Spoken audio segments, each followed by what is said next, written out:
Pinagpalang araw ng linggo na muli po sa ating lahat.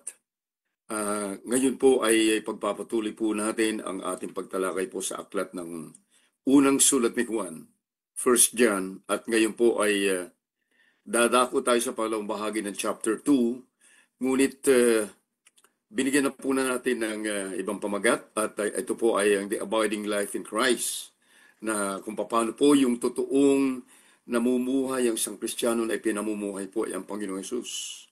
Kaya't tatalakayin po natin 1 John chapter 2, verses 18 to 29. Samahan po ninyo ako sa pagbabasa po nito.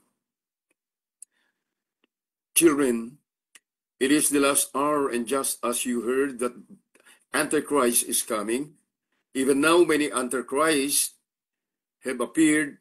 From this we know that it is the last hour. They went out from us,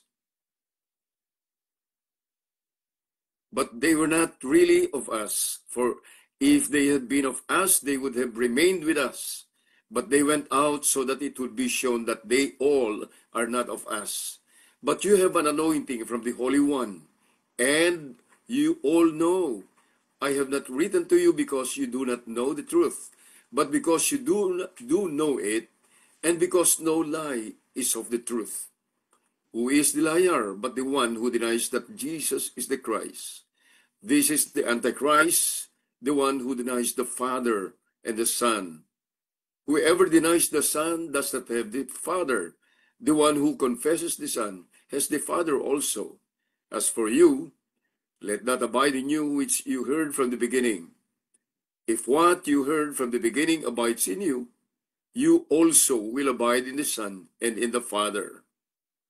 This is the promise which He Himself made to us, eternal life. These things I have written to you concerning those who are trying to deceive you. As for you, the anointing which you receive from Him abides in you, and you have no need for anyone to teach you.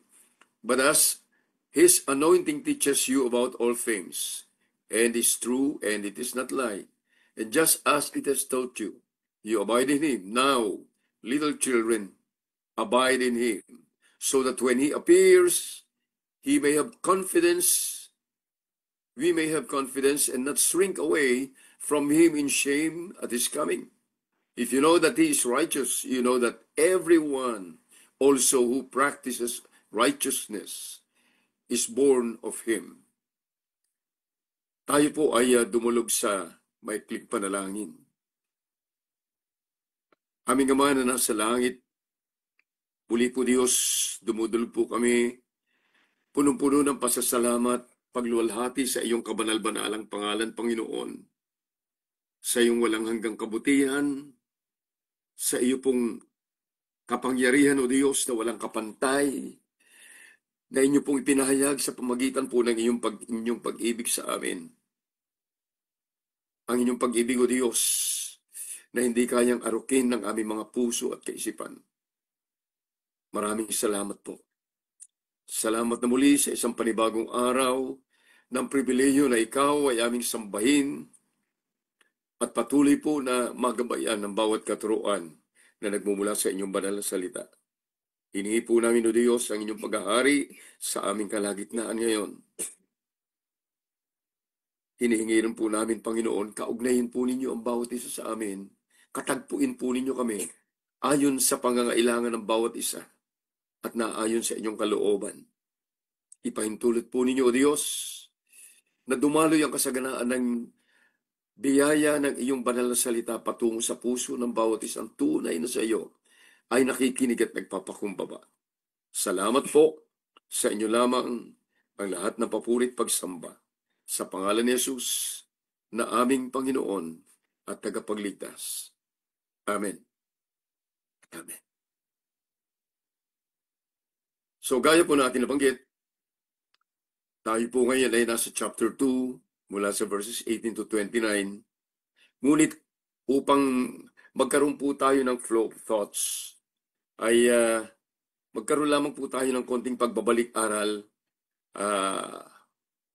especially sa chapter 2, bagamat Yung chapter 1 na take up na natin noon at na-review na po natin sa chapter po noon sa simula, sa verses 1 to 17. At ito po ay patungkol sa ating tinalakay nakaraan linggo na may pamagat na The Key to a Vibrant Spiritual Life. So, sa nakaraan linggo po, yun lamang pong mga pinakabuod po ng ating tinalakay noon. Unang-una, the main point is all about the Lord Jesus Christ being the light and the life. Siya yung pinagmumulan ng liwanag. Pag sinabi ng liwanag, ito po yung katotohanan. At siya pinagmumulan ng buhay at yung buhay na yun ay buhay dito sa lupa sapagkat sa kanya nang galing ang ating buhay at buhay din sa walang hanggan, sa kanya walang hanggang kaharian. And letter B, the command to walk or to live in the light. At ang proof o ang katibayan po na ang isang tao ay namumuhay sa liwanag ay ang pamumuhay na may pagsunod at pagpapasakop sa kautusan ng Diyos. Ang kanyang kautusan patungkol sa pag-ibig. That is loving the Lord and the brethren as the Lord summarized in Matthew chapter 22. Nung binuo ng Panginoon yung kautusan, ito yung kanya sinabi, the greatest commandment. And He said to him, you shall love the Lord your God with all your heart and with all your soul and with all your mind. This is the great and foremost commandment. So, the second is like it. You shall love your neighbor as yourself. On these two commandments depend the whole law of the prophets. So makita po natin na yung kautusan po na binanggit sa Matthew 22, ngayon po ay lalong pinagtitibay mula sa panulat ni Apostol Juan dito po sa 1 John chapter 2. Ito po makikita po natin na mula sa simula hanggang sa huli, ito po yung pinakamahalagang kautusan na ibinigay ng Panginoon. Letter C, the command was emphasized further in a negative but assured and necessary way of obeying in order to truly be able to live in obedience to the command. Okay? Para pong napakahirap na ngunit ang punto lamang po rito ay ipinagdiinan lalo yung kautusan sa pamagitan po ng pagbibigay o pagpapakita ng negative na aspeto. Ano po? Bagamat tila baga negative na aspeto po yung pinapakita po rito, kailangan po ito, napakahalaga at siyang isang magbibigay ng katiyakan na masusunod niya ang kanyang kautusan. Dahil hindi po maaari na totoo na iniibig natin ng Diyos at ang ating kapwa kung at the same time ay nandun din yung pag-ibig natin sa sanlibutan. Kaya po yung verse 15 na binasa po natin noon, babasahin natin muli. Pansinin po natin mabuti, do not love the world, nor the things in the world. If anyone loves the world, the love of the Father is not in him. Ito po ay sinunod na sinabi ng aklat ng Juan matapos na ipagdiinan yung kautusan ng pag-ibig. At tayo po ay nagbukas sa nakaraang linggo sa chapter 2 verses 17 to 18 na ayun nga yung binanggit natin na verses na yan. So, dahil po nito, patuloy tayong malinaw na patuloy po tayong pinapaalalahanan na isang kahangalan. It is a foolish desire. O di kaya it is foolishness to desire, to love, and give so much value on the things in this world that will soon vanish. Parang yung salitang foolish sa English ay napakadaling sabihin. Ngunit sa Tagalog po ay napakabigat. Isang kahangalan. yung pong salitang ito ay parang napakasakit pakinggan, ngunit isang katotohanan na kapaliwanagan kung bakit hindi natin dapat ibigin ang sanlibutan at lahat ng mga bagay na sanlibutan. Isang karangalan na nasain natin, ibigin natin, at bigyan ng pagpapahalaga yung mga bagay na nandito sa sanlibutan, sapagkat ang lahat ng ito isang araw ay maglalako rin. Sa kabilang dako, yung taong nananatiling sumusunod at nagpapasakop sa kautusan ng Diyos na mamuhay at ipamuhay ang kanyang kalooban, ay siya yung mamumuhay ng walang hanggan. Hindi lamang kundi sa lupa, kundi sa walang hanggan. Kaya't ang ganitong tao na hinubog ang kanyang buhay sa pagsunod sa kalooban ng Diyos ay hindi maaapektuhan ng kahit na ano pang bagay na mawala sa kanya dito sa sanlibutan. He will never be affected by the loss of all these worldly and temporary things. Hindi siya maliligalig, hindi siya mag-aalala, hindi siya matatakot na mawala ang kahit na anong bagay na pansamantala. Dahil ito yung pagsunod niya sa kalooban ng Diyos, hindi siya apektado. Dahil ang kanyang focus, ang sentro ng kanyang buhay, ng kanyang puso, ay ang walang hanggang kaharian ng Diyos. Ang sentro ng kanyang buhay ay yung mga mananatili sa walang hanggan. So, ano man ang mawala sa kanya rito, hindi po siya apektado. At parang ito po yung napakahirap mangyari sa tao. Kasi sa ngayon po, nagkakagulo ang buong daigdig, nagkakagulo ang Pilipinas nang dahil sa isang bagay. Sa sobrang kasakiman at pagnanasa sa material na bagay. Kaya't makikita po natin kung paano po katindi na pasama ng pasama ang daigdig na ating ginagalawan, pasama ng pasama ang buhay ng mga tao, pasama ng pasama ang mga nakatakdang magpakasama. Ngunit, sa mga totoong anak ng Diyos, sila'y palayo ng palayo sa mga bagay na makasanlibutan. Kaya't ang ganitong tao na hinubog ng pagsunod sa Panginoon ay matatamasa niya ang walang katapusang kaluwalhatian sa kaharian ng Diyos. And never-ending bliss in God's eternal kingdom. Pansamantala, habang narito sa lupa, he will enjoy a vibrant spiritual life. Habang narito sa lupa, yung buhay spiritual na buong sigla at buong pagpapala, maging sa gitna ng mga problema at sa gitna ng kalupitan ng makasalanang sanlibutan. Hindi siya matitinag, hindi paliligalig, hindi maapektuhan. Nananatiling masigla ang kanyang buhay spiritual sapagkat nasa kanyang pagpapala ng Diyos. Ito po yung magiging kalalagayan ng totoong merong love relationship sa Panginoon. So, anyway, hindi po ibig sabihin ay ang mga tao na nag-i-enjoy ng buhay dito sa mundo, ang mga tao na tila baga nagtatamasa ng napakasagana o magandang pamumuhay sa tingin ng sanlibutan, hindi ibig sabihin na ito ay totoong lahat ay pagpapala mula sa Diyos. Kung hindi naman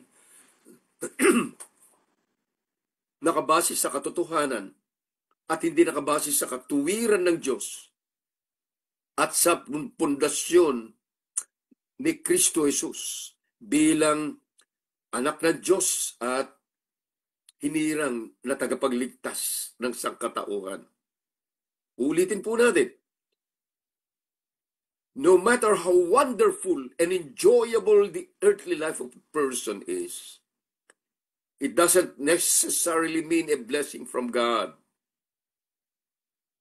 Kung ang foundation niya ay hindi based on the truth and righteousness of God and on the foundation of Jesus Christ, being the Son of God and appointed Savior. So, maaring malinlang tayo ng daigdig. At maaring yung mga iba na nag-aakala blessed na blessed ang buhay nila. Ngunit ang totoo nun ay hindi galing sa Panginoon. At isang araw ay malalantad ang katotohanan. Yun po ang isang bagay na kung minsan hindi naintindihan ng tao. Just let's look at that. Kung ang foundation ay talaga si Jesus Christ. John chapter 4, verse 42. And they were saying to the woman, "It is no longer because of what you said that we believe, for we have heard for ourselves and know that this one is indeed the Savior of the world." John chapter 20, verse 31.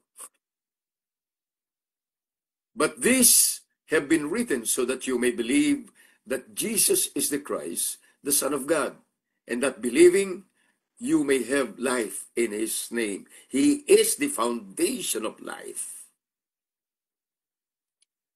So, ang sinasabi natin dito, you cannot have the Father without the Son. Kaya po natin bibigyan ng emphasis ito ngayon sapagkat may mga religion po na ito po ay ginugulo, nililito yung katotohanan. Ulitin po natin, you cannot have the Father without the Son. John chapter 14, verse 9. Jesus said to him, "Have I been so long with you, and yet you have not come to know me, Philip? He who has seen me has seen the Father. How can you say, you show us the Father?" Okay, ayan po, makikita po natin, ang linaw po na sinasabi ng Panginoon na nakita natin siya, nakita ng Ama, sapagkat sila isa. Kaya po, to reject one of them is to reject the other. To reject Jesus Christ is to reject God the Father. In the same way, to reject the Father is to reject the Son as well. So, hindi po maaring magkahiwalay. John chapter 1, verses 1 to 3. Ito po, dito pa lamang bungad na bungad ng aklat ng Juan. Kita na. In the beginning was the Word, and the Word was with God, and the Word was God. He was in the beginning with God. All things came into being through Him, and apart from Him, nothing came into being that has come into being. Si Jesus po yung binabanggit po dito. Colossians 1, verses 15 to 16. He is the image of the invisible God, the firstborn of all creation. For by Him, all things were created, both in the heavens and on earth. John chapter 10, verse 30. I and the Father are one. So, ano po yung ating pinapagtibay dito? Hindi pwedeng paghiwalayin ang Ama sa Anak o ang Anak sa Ama. Kaya po, sila ay isa. Hindi pwedeng isa lang. At ito po ay binibigyan po ng emphasis sa ating aralin ngayon sapagkat may mga religious group na hindi lamang pinaghihiwalay, kundi pinag-iiba ang papel na ginagampanan. Ibig sabihin ay pinaliliit ang papel ni Kristo, ngunit hindi naman maipaliwanag na mabuti kung ano ang kanilang kalalagayan. Point number 2. Warning against the end-time manifestation of evil. Ito na po. Dito papasok na po yung pagpapaalala po sa kanila. Verses 18 to 19. Children, it is the last hour. Ito po yung simula natin actually. And just as you heard that the Antichrist is coming, even now many Antichrists have appeared. From this we know that it is the last hour. They went out from us, but they were not really of us. For if they had been of us, they would have remained with us. But they went out so that it would be shown that they all are not of us. Marami po ang nalilito dito sa talatang ito at nagkakaroon po ng ibang kaunawaan. Ngunit ang ating pong titingnan ganito po para makita po natin ang tunay na kahulugan nito. Matapos na nagbigay ng napakatibay na warning paalala, laban sa panlilinlang ng material na sanlibutan, dito naman ngayon ay warning laban sa pagkalat ng mga bulaang mga ngaral na tigarito sa daigdig na tigarito sa sanlibutan at sila ay mga antikristo. Salungat kay Kristo. Hindi diretsong binabangga, ngunit nilililang ang tao sa tunay na kahulugan ng pagkadiyos ni Kristo. Mula pa sa simula ng Kristyanismo, ang mga mananampalataya at tagasunod ni Kristo ay alam na nila na ang kapahayagan ng pagdating ng Antikristo. Kung kaya't kinakailangan na sila maging alerto sa paglitaw ng mga Antikristong ito. Dahil sila ay paparito, sabi noon, at pumarito na nga at patuloy na dumadami sila upang linlangin ang tao. Kaya po, makikita natin sa mga unang kapanahunan ng Kristyanismo, ay dumating na sila rito at makikita po natin sa kasaysayan, pumasok na sila sa kapanahunan ng kasaysayan at dito pa lamang nung sinulat po ang unang sulat ni Juan, ay binanggit na last hour, mga huling sandali, mga huling panahon. At sa kabila ng mga paglipas ng maraming mga dekada at taon or centuries, lapses of centuries, mula nung sinulat po ni Apostol Juan ito, ay makikita po natin na darating na sa climax yung nagbabanta sa isang special na kaparaanan. Para bang inilatag na yung entablado ng kasaysayan ng huling bahagi ng drama ng sanlibutan, ng sangkatauhan. Noon pa po, nakahanda na. Kung ating iniisip, napakatagal na panahon, hindi po. Sa Diyos kasi, hindi siya apektado ng panahon, hindi siya apektado ng oras, hindi siya apektado ng taon, hindi siya apektado ng minuto. Ngunit nakalatag na noon, nakahanda na ang lahat ng mga mangyayari. Kaya ito po yung makikita natin na nangyayari at ating nararanasan sa ating kalagitnaan, sa ating kapanahunan ngayon. Ang lahat ay nangyayari. Ang lahat ng mga nangyayari ngayon na tila baga taliwas sa mapayapang kalalagayan ng daigdig, kitang-kita na natin, naobserbahan natin, nararanasan natin. At yung mga nangyayari noon ay higit na nangyayari sa ating kapanahunan ngayon, sa ating harapan. Sa ating harapan ay aktual na nangyayari ang lahat. Mula sa pagdami ng mga natural calamities, sa mga giyera, sa kaguluhan ng mga tao, sa lahat ng uri ng kasalanan na naglitawan na naglabasan na. Sa pag-unlad ng technology at lahat ng bagay. Kaya po, kung sinabi ng aklat ng Juan na it is the last hour, na i-predict na noong araw pa, hindi po tayo maaring magkamali na sasabihin po natin na ngayon po ay talagang halos nandun na tayo. We are almost there. Dahil binanggit na po ito ng 2 Peter chapter 2. Yung binanggit dito, ay ito na yung nangyayari ngayon. Verses 1 to 3.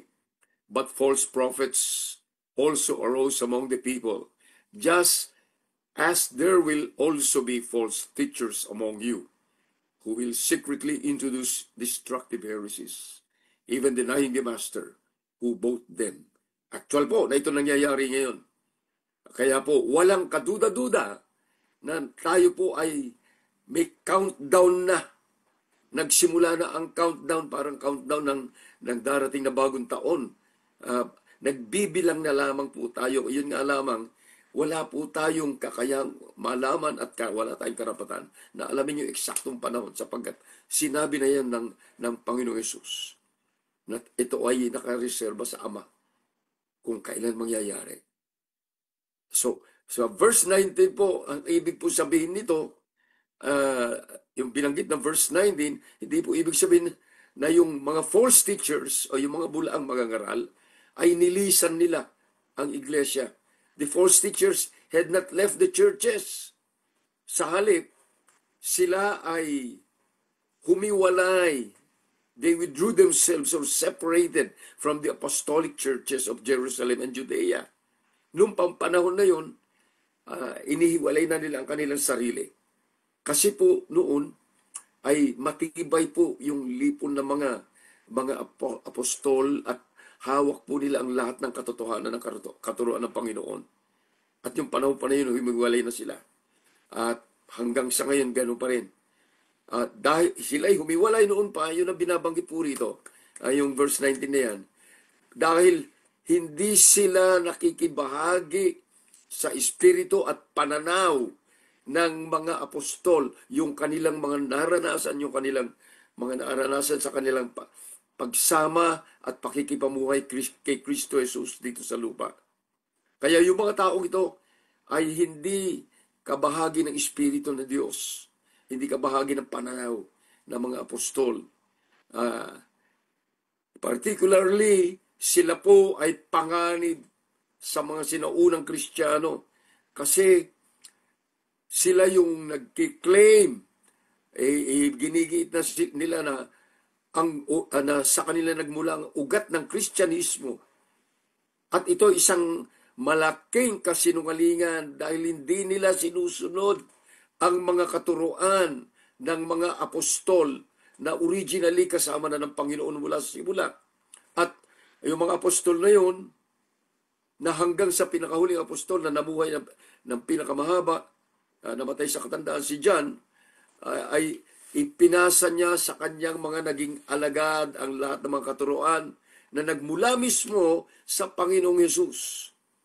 Lahat ng kanyang mga disciples from one generation to another hanggang dumating sa ating kapanahunan. Kaya po makikita natin kahit po sa Facebook ay makikita natin na may mga nagkiklaim na sa kanila nag-ugat ang Kristyanismo. There's no way. Kasi wala pong matibay na batayan sa Biblia. At mali ang kanilang pulot sa nilalaman ng Biblia sapagkat hindi nila binabasa ang buong konteksto. Ito po'y nagmula sa mga alagad ng Panginoon. Nagpasimula nun. At lalong hindi po nagsimula ang universal church na binabanggit sa pamamagitan po ni Pedro na unang sinasabing unang pope. No way.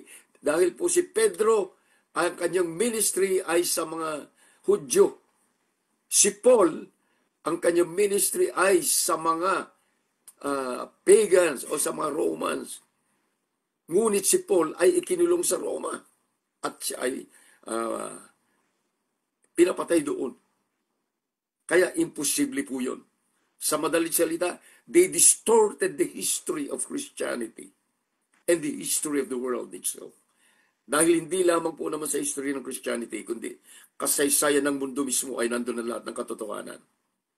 At yan po yung problema natin dahil ang mga tao po ay nabulagan sa mga kasinungalingang katuruan. Kaya yan po ang isang napakalaking katotohanan ipinasa sa mga sumunod ng mga disciples hanggang sa dumating sa ating kapanahunan ngayon. Kaya, sino po ang mga nalilinlang? Ang mga nalilinlang ay yung mga walang totoong love relationship sa Diyos at kay Kristo Jesus.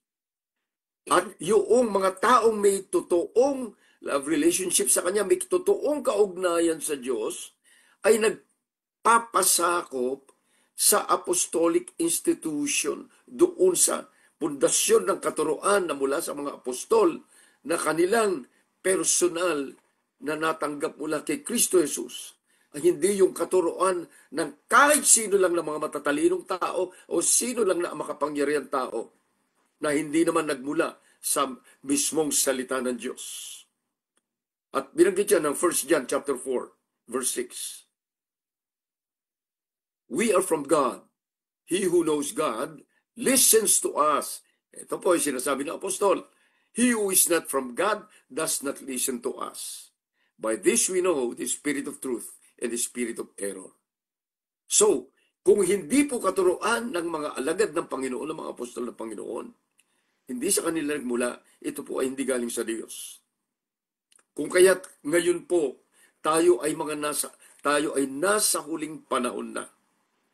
Kaya nakikita po natin lantaran sa ating harapan ang napakarami mga bulaan na mga mangangaral, bulaan mga propeta na naglulutangan sa iba't ibang panig ng daigdig at nililinlang ang tao. At mismong sa loob ng mga churches po ay nagkakaroon ng mga bulaang mangangaral at bulaang propeta.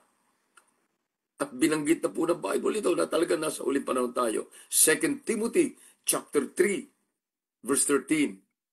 But evil men and impostors will proceed from bad to worse, deceiving and being deceived. Kaya yung mga nanlilinlang, sila mismo ay nalinlang. At kanilang ipinagpipilitan ang kanilang katuroan na nagmula sa mapanlinlang at kasinungalingan na katuroan ng mundo. Yan po yung masaklap na katotohanan na nangyayari sa ating kapanahunan. Tanda na ang katotohanan na tayo ay nasa huling panahon. Point number 3. Genuine Christians are well fortified against the Antichrist. Ano po yung punto rito? Matibay, matatag. Pinagtibay ang mga totoong Kristiyano laban sa mga kasinungalingan ng Antikristo. Kanina po, nandun yun sa verses 20 to 27. Siguro magandang ulitin po natin. Ito po kasi yung paano napatibay sila, napatatag sila. But you have an anointing from the Holy One. And you all know, I have not written to you because you do not know the truth, but because you do know it. And because no lie is of the truth. Who is the liar but the one who denies that Jesus is the Christ? Meron po mga gumagamit na totoo naman na si Kristo nga. Ngunit, ibang Kristo. They are mentioning not the Jesus Christ of the Bible, but Jesus Christ of their own imagination. Yun po yung problema. At ito yung isang paraan ng panlilinlang. This is the Antichrist, the one who denies the Father and the Son. Whoever denies the Son does not have the Father. The one who confesses the Son has the Father also. As for you, let that abide in you, which you heard from the beginning. If what you heard from the beginning abides in you, you also will abide in the Son and in the Father. This is the promise which He Himself made to us, eternal life. These things I have written to you concerning those who are trying to deceive you. As for you, the anointing which you receive from Him abides in you. And you have no need of anyone to teach you, but as His anointing teaches you about all things, and is true and is not a lie. And just as it has taught you, you abide in Him. Kaya po, ang tibay po nito. Malinaw po na talagang gano'ng katibay ang ano. Kaya yung mga totoong Kristiyano sa lahat ng henerasyon, sila po ay talagang pinagtibay ng anointing ng Espiritu Santo, pagpapahid ng langis ng Espiritu Santo, dahil ang Espiritu Santo ay nananahan sa mga totoong mananampalataya. Unang-una po, letter A, the Holy Spirit dwells on those who belong to Christ. Kapag totoo na kay Kristo ka, nanahan sa Espiritu Santo. Romans 8, verse 13. For if you are living according to the flesh, you must die. But if the Spirit you are putting to death the deeds of the body, you will live. 1 Corinthians 3, verse 16. Do you not know that you are a temple of God and that the Spirit of God dwells in you? Yeah. Ay, ang ganda po. Letter B, the promised Holy Spirit has come to those who belong to Christ to teach the truth to them. who are genuine believers in Him. Kaya po natin laging binabanggit yung pinagdidiinan, dinudugtong yung genuine. Dahil na makaparami po nagkiklaim na sila ay Kristiyano, ngunit hindi sa katotohanan. Iyon po yung problema. John chapter 14, verse 26. But the Helper, the Holy Spirit, whom the Father will send in my name, He will teach you all things and bring to your remembrance all that I said to you. Yan. Kaya po, hindi malilin lang yung totoo. Okay, ganito po. Maaring isipin po natin, o di kaya magduda tayo sa katotohanan ito dahil po marami ang nagsasabing sila'y totoong Kristiyano na sila'y nalilin lang o di kaya naman ay lumilihis ng landas sa katotohanan. Pero dapat din nating maunawaan ang katotohanan na ang mga bagong Kristiyano o baby Christian at maging mga matatanda ng Kristiyano ay maaring mahatak o matangay ng mga kasinungalingan. Pwede pa mangyari yung mga yon. Ang unang kadahilanan kung bakit, kasi po, hindi lahat, unang-una, hindi lahat ng nagsasabing sila ay Kristiyano ay totoong Kristiyano. Pareho rin ng hindi lahat ng Hudyo ay talagang Hudyo sa spiritual na aspeto. Kaya ito mga ito, talagang malilin lang sila at sila'y lilihis na muli ng landas. Pangalawang dahilan na maaring ganito po. Maaring ang ilang mga Kristiyano ay matutukso na i-desire nila o nasain nila ang mga bagay na makasanlibutan dahil sila ay naalipin ng kasakiman o di kaya ay pagnanasa, covetousness or greed. At kung kaya't ito maaari maging dahilan na sila'y nabubulagan at nawawalan sila ng wisdom at kaunawaan para ma-discern o mawari yung pagkakaiba ng mga bagay na kalugod-lugod sa Diyos at mga bagay na kinasusuklaman ng Diyos. They lose their wisdom to discern the difference between what is pleasing and what God hates. Ito po yung maaari mangyari. At marami po ang nangyayaring ganito, na kapag sila ay pinagpala ng Diyos sa mga material na bagay, nakafocus na sila sa pagpapala at nawawala na po ang sentro sa Panginoon. Yun po yung problema hanggang sa sila ay lamunin ng greed and covetousness. At yun po ang problema. And sometimes it takes so much time for them to realize the truth. Sa kabilang dako, yung mga na liwanagan, nakita ang katotohanan sa pamamagitan po ng kanilang intellectual understanding, ay maaring hindi nakatanggap ng kaligtasan. Bakit po? Sinabi po ng ating binasa, because they did not love the truth. Kung kaya sila'y magpapatuloy na lalakad, tatahak sa landas ng kadiliman o ng mapanlinlang na buhay. Marami pong ganun. Intellectually, they understand the gospel. Intellectually, they understand Jesus Christ. However, they did not love the truth. And so they remained in darkness. O di kaya isang araw, lilihis at lilihis sila. 2 Timothy chapter 3, verses 1 to 5.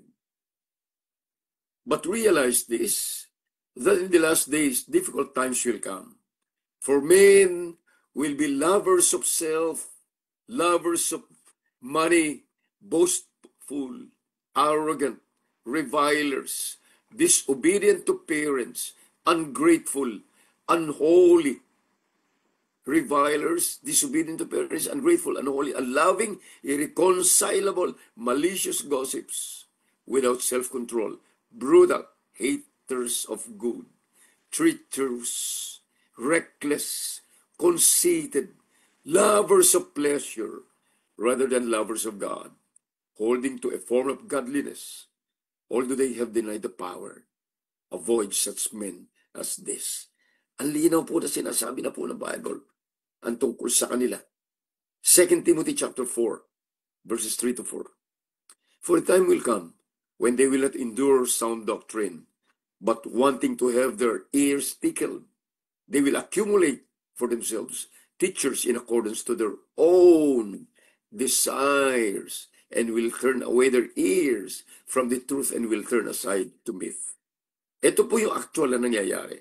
Kung bakit marami ang nawawa, marami ang nalilihis ng landas. Long time ago, sinabi na po ng Bible.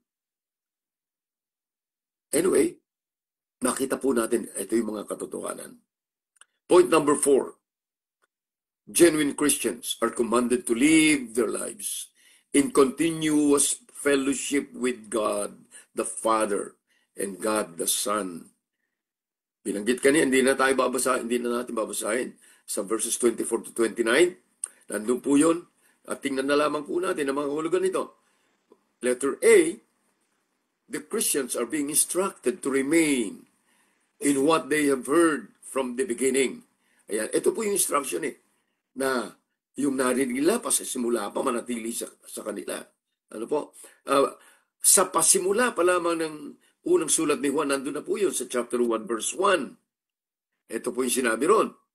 What was from the beginning, what we have heard, what we have seen with our eyes, what we have looked at and touched with our hands concerning the word of life. Ito yung ibinigay sa mga mananampalataya.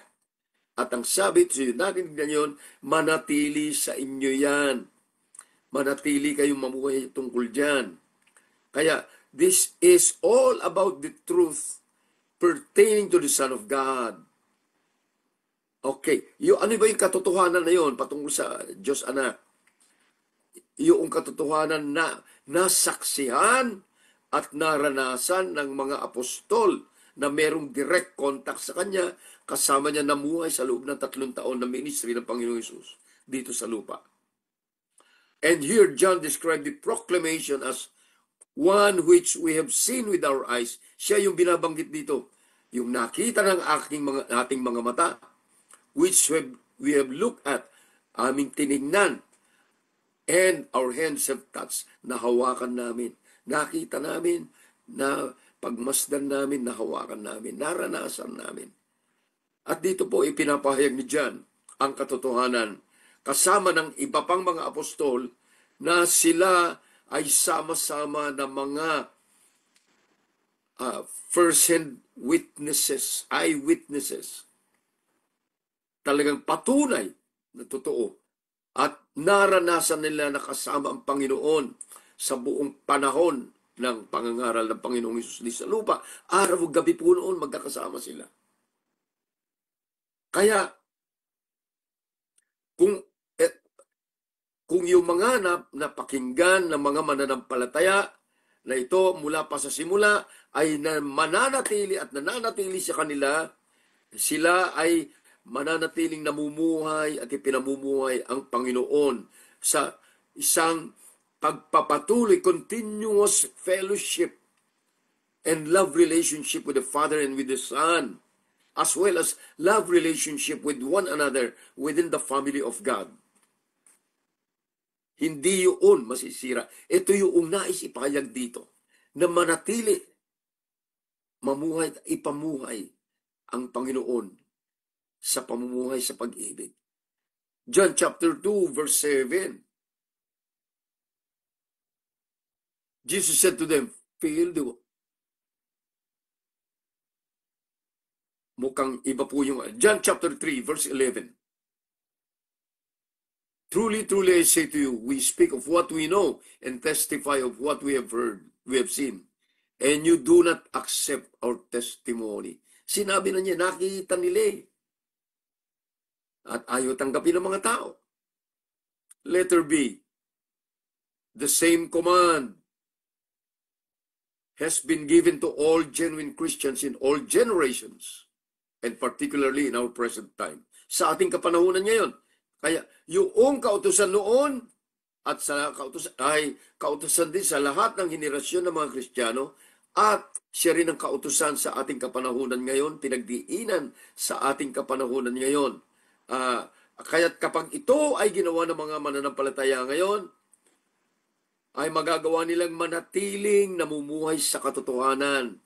At kung sila nanatiling namumuhay sa katotohanan, magagawa nila na supilin, tanggihan ang kasinungalingan ng Antikristo. Hindi sila malilinlang ng kasinungalingan ng mga bulaang mga ngaral. Kaya kung tayo ito na talagang na kay Kristo ay magpapatuloy sa nananatili sa pangako ng buhay na walang hanggan, na yung pangako nito na buhay na walang hanggan ay kinukontra ng mga Antikristo o ayaw nilang tanggapin o ay tinatatwa nila. Hanggang sa ngayon ay ganon ang nangyayari. Merong mga grupo na tila baga totoong mga Kristiyano, ngunit hindi nila kayang tanggapin na ang totoong iniligtas ng Panginoon ay ligtas na nga at maari siyang mamuhay ng buong kapayapaan na nakasandal sa pangako ng Panginoon. Hindi nila kayang tanggapin na ang totoong Kristiyano ay ligtas na. Verses 25 and 26, nandun na po uli yun. This is the promise which He Himself made to us, eternal life. These things I have written to you concerning those who are trying to deceive you. Yan, nililin lang silang pilit. Ngunit panatag ang kalooban ng isang totoong Kristiyano na ipinamumuhay si Kristo. Kaya po, ang mga totoong mananampalataya, totoong Kristiyano, ay hindi makikinig sa mga turo ng Antikristo o turo ng kahit sino pa, kahit pinakasikat pa, kahit mga sikat na mga ngaral, malalaking personality. It doesn't really mean to say they are teaching the truth. Kaya po tayo po ay wina-warning and pinapaalalahanan na huwag basta-basta ibigay ang ating tenga o huwag basta-basta makinig sa mga katuroan ng kahit sino pa, na kahit mga sikat pa sa buong mundo, kahit na yung nangangaral pa sa pinakamalaki na mga iglesia sa mundo, hindi nangangahulugan na sila totoo. We know that for sure. At yan ang mga nangyayari sa Amerika ngayon. Yung pinakamalaki na mga tila mga Christian churches ay pinamumunuan ng bulaan na mga ngaral. So yan po yung problema sa ating kapanahunan. At maging dito sa ating bansa ay marami po ang ganon. At yan po yung problema, ngunit hindi magiging problema sa isang taong totoong ipinamumuhay si Kristo at ang Ama at namumuhay sa love relationship sa isa't isa. Kaya hindi sila malilinlang, hindi matitinag ng mga mga kasinungalingan at sila hindi maaakit na mga pangako ng pagpapala na material dito sa mundo. Kundi ang mahalaga ay ang pangako ng walang hanggang kalwalatian sa karya ng Diyos. Ang pinakamahalaga sa lahat. Kaya po, kahit na anong sikat pa ang tao kung wala siyang concrete basis and proof from the Word of God, kapag hindi na ipapaliwanag ang buong konteksto ng salita ng Diyos, nalilin lang po ang tao. Ngunit ang mga taong totoong sa Panginoon ay hindi malilinlang.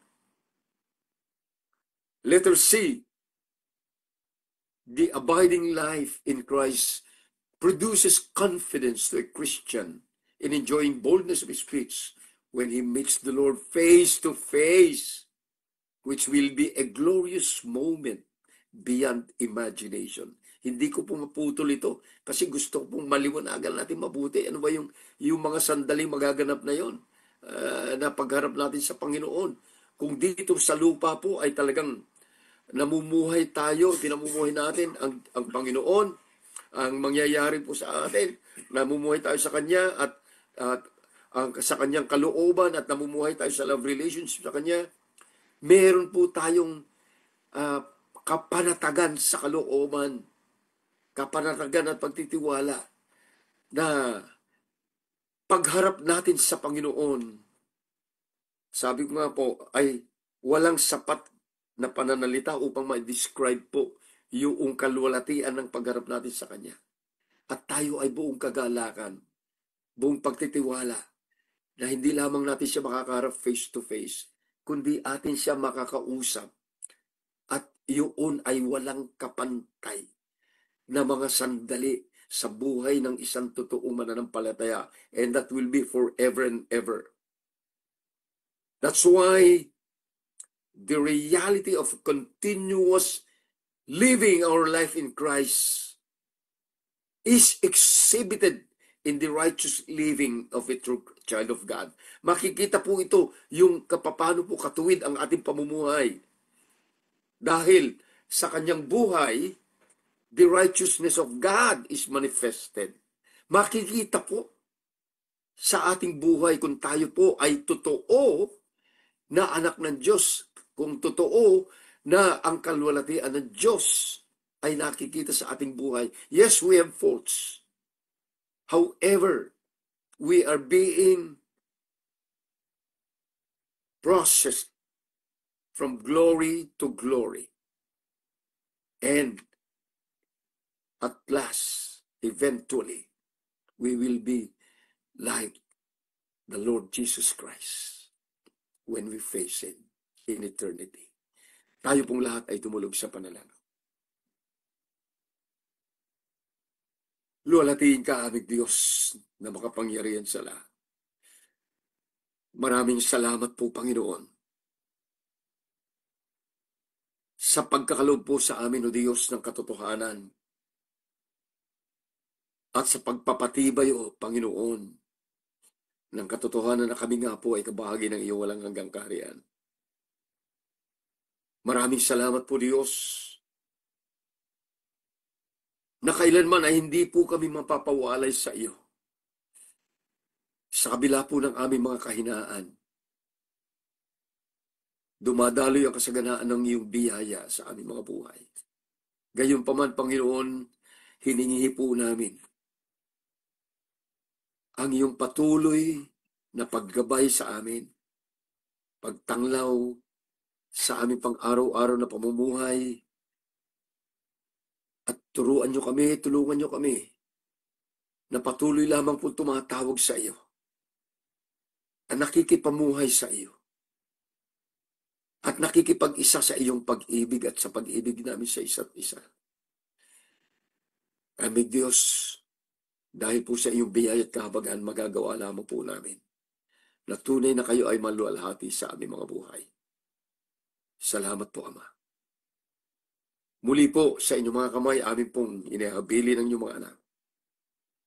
Samahan po ninyo ang bawat isa, Panginoon, sa lakbay ng kanilang mabuhay, at ipahintulot po ninyo na patuloy nilang matalunton ang landas ng kabanalan, landas ng kaluwalhatian, landas ng iyong katuwiran. Na sa bawat sandali, O Diyos, naroon ang tanglaw ng Banal na Espiritu. At ang kapangyarihan ng iyong banal na salita, ang siyang gabay namin sa bawat sandali. Salamat po, Ama. Hinahabilin po namin yung mga anak. Samahan niyo sila. Ingatan sila.